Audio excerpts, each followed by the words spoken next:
নমস্কার। কেমন আছেন সবাই? ভালো তো? আমিও ভালো আছি।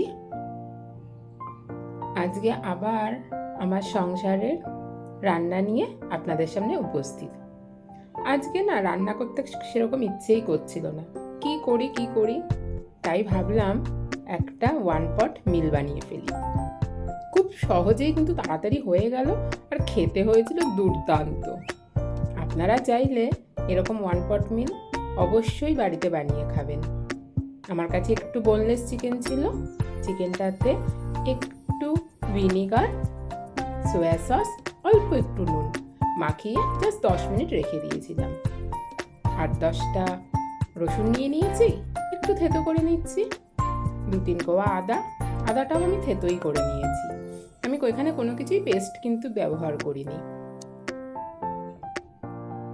আদা রসুন থেতো করে রেখে দিচ্ছি। মাঝে মাঝে আমাদের এই রান্নাঘর থেকে একটু ছুটি নেওয়া দরকার। এই একটু ফাঁকিবাজি রান্না, কিন্তু খেতে হয়েছিল দুর্দান্ত। আপনারা কোনোদিনও যদি এরকম মনে হয় সকালে উঠে আজকে রান্নাঘরে সেরকম টাইম দিতে পারছি না, চটপট যদি ঘরে একটু চিকেন আর ডিম থাকে, আর আমাদের ঘরে তো সবজি পাঁচমিশালি থাকেই সবসময়, তবে যে কোনো সবজি থাকলে তো হবে না। ধরুন গাজর, ক্যাপসিকাম, একটু পেঁয়াজ, একটু আদা রসুন, ব্যাস। আর কি, সুন্দর তৈরি হয়ে যাবে একটা মিক্সড ফ্রাইড রাইস। দেখুন, আপনাদের সাথে কথা বলতে বলতে চিকেনগুলো কিন্তু আমার ভাজা হয়ে গেছে। চিকেনগুলো একটু ভিনেগার আর একটু সোয়া সস দিয়ে ম্যারিনেট করে রেখেছিলাম। খুব সুন্দর কিন্তু চিকেনটা ভাজা হয়েছে, আর খুব সুন্দর সিদ্ধও হয়েছে। এবার 2টো ডিম ফাটিয়েই রেখেছিলাম আগে, সেই 2টো ডিমকে আমি একটুখানি ভাজা ভাজা করে নেব। একটু ডিম, একটু চিকেন, রাইস, তারপর সব মিশিয়ে যে খাবারটা তৈরি হয়েছিল না, উফ, দুর্দান্ত, চটজলদি যাকে বলে। আপনারা কে কোথা থেকে দেখছেন ভিডিওটা আমাকে অবশ্যই কমেন্টে জানাবেন। এই যে বললাম না, অল্প কিছু সবজি লাগবে, একটু গাজর, একটু ক্যাপসিকাম, একটু পেঁয়াজ, আর ওই যে আদা রসুনটা থেতো করে রেখেছিলাম, আপনারা তো দেখেছেনই। কিছুই না, রসুনটাকে একটু প্রথমে নাড়াচাড়া করে নেব। রসুনটা একটু নাড়াচাড়া হয়ে আসলেই তার মধ্যে আদার যে থেতোটা সেটাও দিয়ে দেবো। আদা থেতোটা দিয়েও একটু নাড়াচাড়া করে নেব। রসুন আর আদা থেতোটা দিয়ে একটু নাড়াচাড়া করে নিতে হবে, কারণ এদের একটা কাঁচা গন্ধ থাকে, তো সেই কাঁচা গন্ধটা যাতে চলে যায়। আমি একটাই লঙ্কা দিয়েছি মাঝখান দিয়ে চিড়ে, আপনারা কেমন ঝাল খান সেইভাবে দেবেন।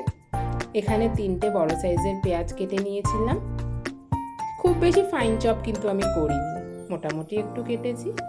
এখানে গাজর আর ক্যাপসিকামটাও সবগুলো এবার একসাথে একটু ভেজে নেব। এই ভাজতে যেটুকু সময় লাগবে, তারপরে রাইসটা হতে কিন্তু একদম সময় লাগবে না। এখানে একটু গোলমরিচের গুঁড়ো দিয়ে দিলাম, আর একটু নুন।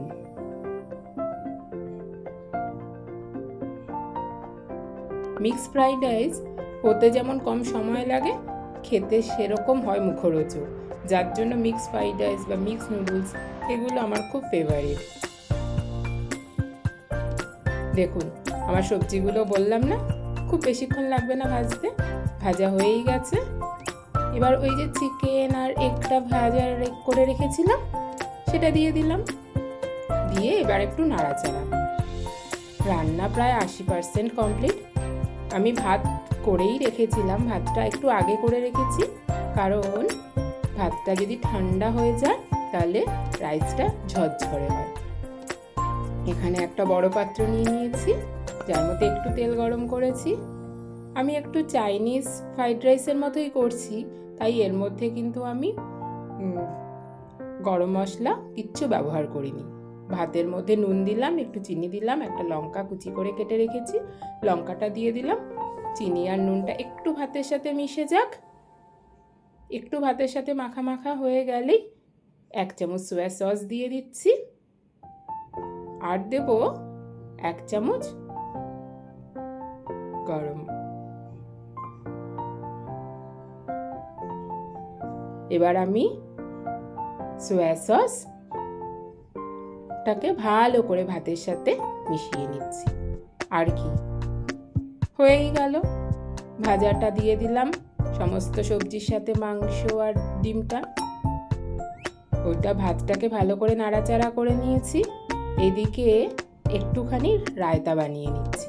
কিছুই না, টক দইটা ছিলই ঘরে, একটু শসা আর একটু পেঁয়াজ, তার উপর দিয়ে একটু চাট মশলা দিয়ে নেব। ব্যাস, আমার রায়তা কমপ্লিট। দুপুরবেলা এটা কিন্তু একটা দারুণ মুখরোচক এবং পেটও ভরে। তার সাথে সাথে বাচ্চারা তো খুব পছন্দ করে। বাচ্চা কেন, আমরা বড়রাও খুব ভালোবাসি এরকম ধরনের চটজলদি মুখরোচক খাবার খেতে। আর ঘরের খাবার যেহেতু, কোনো রকম এখানে বাইরের কিছুই ব্যবহার হচ্ছে না, খুবই এটি পুষ্টিকর এবং স্বাস্থ্যকর। ডিম আছে, চিকেন আছে, নানা রকম সবজি আছে, তার সাথে রায়তা দিলাম, একটু দই, একটু শসা, পেঁয়াজ। একদম পুষ্টিকর একটি দুপুরের মেনু আমার কিন্তু আজকে রেডি। কেমন লাগলো ভিডিওটা আমাকে অবশ্যই কিন্তু জানাবেন। যদি ভালো লাগে সাবস্ক্রাইব করে লাইক আর কমেন্ট করতে ভুলবেন না। আবার খুব তাড়াতাড়ি দেখা হচ্ছে পরের একটা ভিডিওতে। আমার পরের একটা রান্না নিয়ে খুব তাড়াতাড়ি আপনাদের সামনে আমি চলে আসছি। আপনারা অবশ্যই বাড়িতে করে খাবেন, কথা দিচ্ছি, নিরাশ হবেন না। চলুন আজ তাহলে আসি, আবার খুব তাড়াতাড়ি কিন্তু দেখা হচ্ছে পরের একটা রান্না নিয়ে ভিডিওতে। আসি তাহলে।